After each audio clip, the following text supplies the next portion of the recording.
Did you know over $3.1 billion worth of Bitcoin is now locked in the Bitcoin spot ETFs?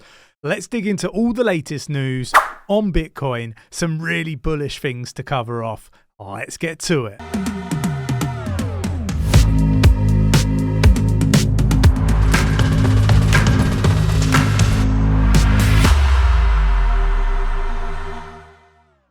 So we're going to start here on coin market cap. The total market cap of crypto globally is up 2.62% at the time of recording and now stands at a whopping $1.67 trillion. Bitcoin is up 3.14% in the past 24 hours, but 12.40% in the last 7 days and stands at 43,543.31. Now, look, why did I talk about $3.1 billion worth of Bitcoin being locked up in these Bitcoin spot ETFs?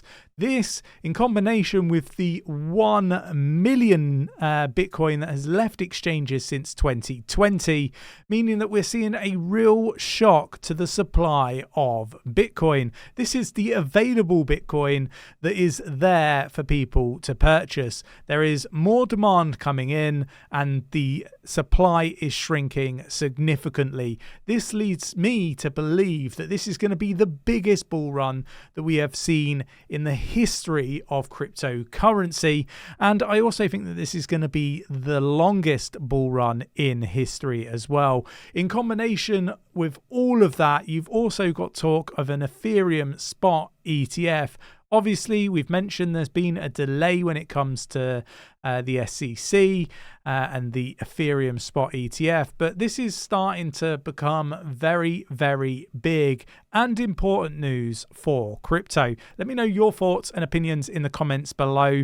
Where do you think the biggest opportunity is in crypto right now? I'm really interested to get your views and opinions, but let's get into the biggest news, and we're going to start here. We've got Grayscale outflows have been monstrous over the last few weeks. We've seen $500 million of Bitcoin, funds bleeding out of the Grayscale Bitcoin spot ETF as they look to remove it.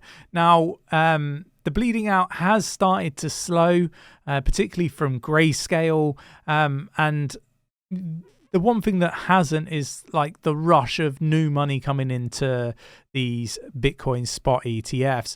What I would say though is you're starting to see a lot of this negative news start to be, brushed under the carpet. I literally had an article up on my desktop earlier when recording a short video and refreshed the page and it's been removed. So there's a lot of agenda going on when it comes to Bitcoin and the Bitcoin spot ETFs. This is something that I've mentioned a few times on different podcasts, different videos, that we're going to start to see positivity thrown towards Bitcoin, potentially even Ethereum in the future, and then it will, cascade to other cryptocurrencies in the space, in my opinion. But look, this is something we should be mindful of. I think that, we have seen a lot of outflows when it comes to the Bitcoin spot ETFs, but I have gone on the record in the build up to, the approval of the Bitcoin spot ETF, highlighting that it's going to take time for big money to come in. There are some big sign-off processes for these big size companies, and for them to roll into Bitcoin spot ETF or allocate a percentage of funds to cryptocurrency or Bitcoin, generally they are going to need an awful lot of time in order to get the relevant sign-offs. So we are going to start to see it, but there's a few other things that I've mentioned that need to happen. But moving on, we've got $100 million of liquidations after the Bitcoin price surged up to 42 or neared $44,000. Look, there's a lot of people, including ourselves. We were talking about 45k Bitcoin. It looked like it had overheated and, started to kind of, I guess, wilter at the 43k mark. And look, we've seen a bit of a surge, and it's caught a lot of people off guard. It's not the biggest in the world, but it is something to be mindful of. We have said that, we are expecting some news this week. Expect the market to be volatile. All things that we, live by. Make sure that you have good risk management when it comes to investing in cryptocurrency. We've also got Fidelity Bitcoin ETF reportedly raking in $208 million, offsetting Grayscale's outflows alone. Look, this is stuff that I think is really important to highlight as Grayscale slowly move out of the Bitcoin spot ETF, and I will come on to why in a moment.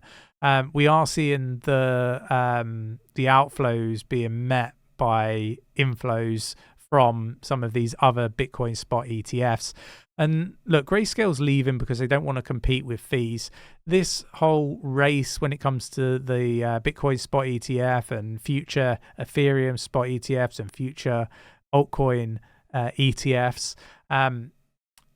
there's a real competition around being the most appealing to the big money, and the best way is to reduce the fees, and Grayscale are just not willing to fight that battle. And I think they will come to regret that in time. But it's interesting to see all this sort of come to fruition. Day 2 of spot Bitcoin ETF trading tops $3.1 billion as Grayscale and BlackRock lead. What I would say is this 3.1 billion is really significant, and it is growing, right? And this is what a lot of people perhaps aren't understanding. With the Bitcoin spot ETFs, they have to have the Bitcoin in order to do the activities that they're being approved to complete, right? And that means that $3.1 billion worth of Bitcoin is now not accessible apart from through the Bitcoin spot ETFs. This number is going to grow. This is going to be a monstrous space when it comes to Bitcoin. So yeah, interesting stuff. We got Bitcoin funds lose 480 million in 1 week. This is Grayscale withdrawing slowly. Interesting to see, and we've covered that a few times. We've got predictions for Bitcoin to hit at least $170,000 post halving, and this is really interesting because it takes me back to the last bear market, bull market scenario, and all those influencers talking about 100k Bitcoin, and how they got I guess blasted on social media for coming out with these huge predictions for price. But the same should be getting said for some of these people that are leading these funds, right? Or spot ETFs, I should say, because fund managers, people in charge of the Bitcoin spot ETFs, they are coming out with some really big numbers when it comes to Bitcoin, right? And some of which are monstrously high, much bigger than what any influencer has said in the past on YouTube. And I think people seem to forget that these guys are making money whether Bitcoin goes up or Bitcoin goes down in fees. So they have everything to benefit. So take what they say with a pinch of salt. But yeah, let me know your price predictions for Bitcoin. We got Bitcoin spot ETFs, stepping stone towards bringing in new TradFi use cases. This is according to the Solana Foundation. What I would say is I completely align to this.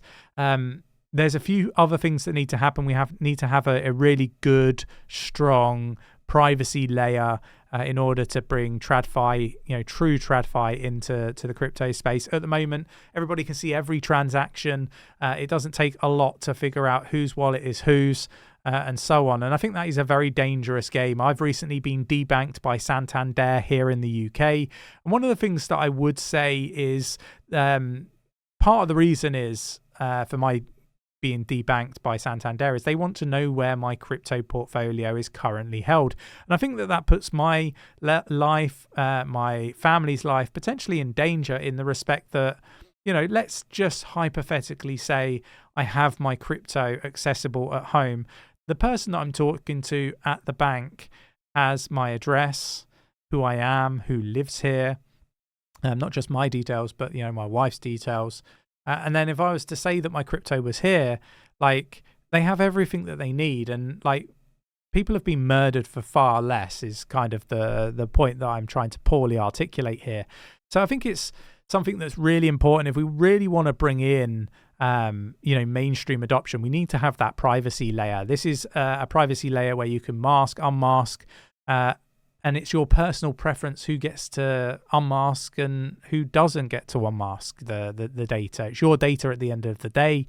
And obviously, banks and the government perhaps need to be able to unmask some of this, to make sure that, people are not committing crimes and so on, right?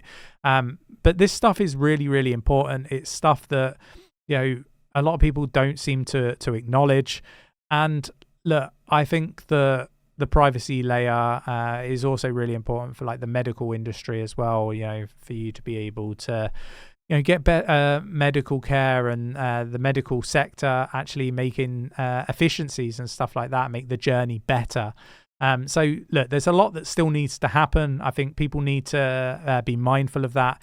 Just because we got a Bitcoin spot ETF and the likes of BlackRock, Grayscale, and all these other big, money institutions, there is more that's required, right? A Bitcoin spot ETF isn't right. Everybody's now coming in. Just want to be really clear on that. I think a lot of these people aren't acknowledging everything else that needs to happen in order to get mainstream adoption. So interesting stuff. We got the chair of digital assets subcommittee hopes to see crypto bills coming to fruition in 2024. This is in the US. I have been on the record in saying that, regulators are going to get it wrong a lot before they get it right. I think that's the phase that we're going through right now. The Financial Conduct Authority here in the UK got it completely wrong. The SEC got it completely wrong. And I think you're gonna start to see these bills, these changes coming, and I think it will happen in 2024. Now we've got BlackRock, Grayscale, and all these others involved. It's just one of those things. It's going to happen now. We got Bitcoin ETF has broken Bitcoin's pandemic era price correction with luxury watches. This is basically an article. I thought it was rather interesting, saying that basically luxury watches, are not the go-to now, right? A lot more people are going towards Bitcoin and cryptocurrency. Really interesting to see that. PayPal invests $5 million in its 𝗕𝗪USD stablecoin. Look, what I would say is PayPal is a terrible company, in my opinion. Recently had some bad experience with PayPal. They authorized our company to be able to use their platform to receive payments. And then once we started receiving payments, they decided that they weren't going to allow us to continue using PayPal. We asked them to refund all the customers. They refused and basically said the customers had to then contact PayPal for a refund. Basically, in essence, they were freezing the money that was generated for 12 months and weren't going to let it go. And by doing what they did, rather than just refunding everybody like we said to, we were like, fine, we'll just move our business elsewhere, refund all the customers, no bother. We'll just move somewhere else, not bothered. We'll go with somebody that will take our customers' money and support us, in trying to support people be successful in crypto. And basically, in a nutshell, they told the customers told us the customers had to request a refund. In doing so, they had to file like a grievance. I don't know if that's the right terminology to say that it was a problem. And then they charged us £20 admin charge to refund each and every customer. Ludicrous, terrible that this company is allowed to operate in this way. People have a very short memory. This was a company that were basically saying if you advertise this sort of stuff, then they're going to fine your account. Look, fuck off PayPal, is kind of what I want to say. People should boycott PayPal and not go anywhere near PYUSD. Stablecoin, in my opinion. Hong Kong sets licensed crypto exchange insurance requirements and sets it to 50%. I think this is something that's really important, really very good, and something that should happen in other parts of the world, in my opinion. Let me know your thoughts and opinions in the comments below. And then Coinbase soon charge conversion fees above 75 million monthly volume. An exception will be made for Tier 1 and Tier 2 Coinbase Exchange Liquidity Program members. So look, they're going to start increasing their fees. Really interesting stuff. I guess positioning themselves. I think Coinbase is going to be the chosen exchange, maybe M2 as well. Very few exchanges I think are going to survive long term. What I would say is there are some exchange links in the description of this video. I would encourage everybody to sign up to as many exchanges as possible. Have a variety of exchanges that you can on and off ramp into crypto or out of crypto. I think this is really important. If you have no experience in previous bull markets, the experience I've had and many others is that exchanges freeze. They let all the big money get out first, is kind of my assumption of what's actually going on when these freezes occur. And by the time all that big money is out, the price has significantly moved in a way that isn't good for retail investors. So not all exchanges freeze and have issues during a bull market, but you need to have a variety in order to be able to onboard and offboard in and out of crypto comfortably. So I hope this video was useful. I hope that it was educational and it supports you in various different ways. If it was, mash up the like button. Check out this video above if you're interested in finding out more about what's going on in the crypto space. Give us a subscribe and a like, and I will catch you in the next one. Take care.